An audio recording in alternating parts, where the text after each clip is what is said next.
what's going on? Basically, I'm making this video today. I just wanted to talk about an interesting article that I was just lucky enough to get sent to me. It's called "The Rise of American Authoritarianism," and this is an issue that is on people's minds a lot these days. I mean, clearly, one reason, there's no question about it, man. It's the rise of Donald Trump. I mean, that's the most important event happening in American politics today. You know, this guy was, I mean, yeah, obviously he was always a rich dude, successful guy, but politically he was a laughing stock until this year. And now all of a sudden, I mean, he is the man. Like, he's probably going to win the Republican nomination. And regardless of what anybody is saying at this point, I think the doubters have been silenced. He has an opportunity to win the presidency. And that is a big change in American politics. It's really dividing people. But anyway, this article isn't so much about that, just as it is about what was the situation that enabled Trump to rise, to come to this level that he's achieved.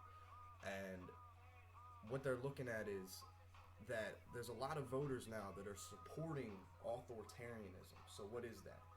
Authoritarianism is the desire to have a strong ruler, okay, that's going to use force to punish outsiders or people who act differently. So in this case, that would be, the outsiders obviously would be Mexico. Oh, we got to build the wall.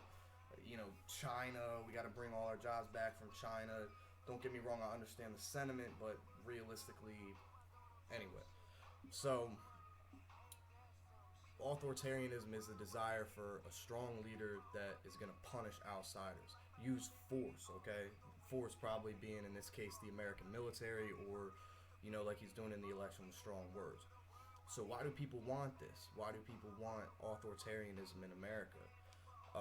America is famously a non-authoritarian country. We were founded on the principles of democracy. So what's making people want this? Well, I think it's a couple of things. I think it's that people feel like the system isn't working. People are afraid about the economy. And what they're scapegoating for all their problems now is social change. The more minority groups coming into America, more Muslims coming into America, and of course, the same-sex marriage. There's a subset of people out there who think this stuff is really, really bad. And in reality, most of these people, they're not psychopaths, they're not crazy or anything. They're normal people, just like myself, or whoever's watching this, I'm sure. And something has just activated this need for authoritarianism in them, And that's really what this article is about. I'm going to leave the link for it at the bottom. It's pretty interesting. I suggest you check it out. Really kind of talks about how this is a scary event, and how it's bigger than Donald Trump, how it's bigger than just one election. That even if Donald Trump gets defeated, the next guy that comes after him could be even worse.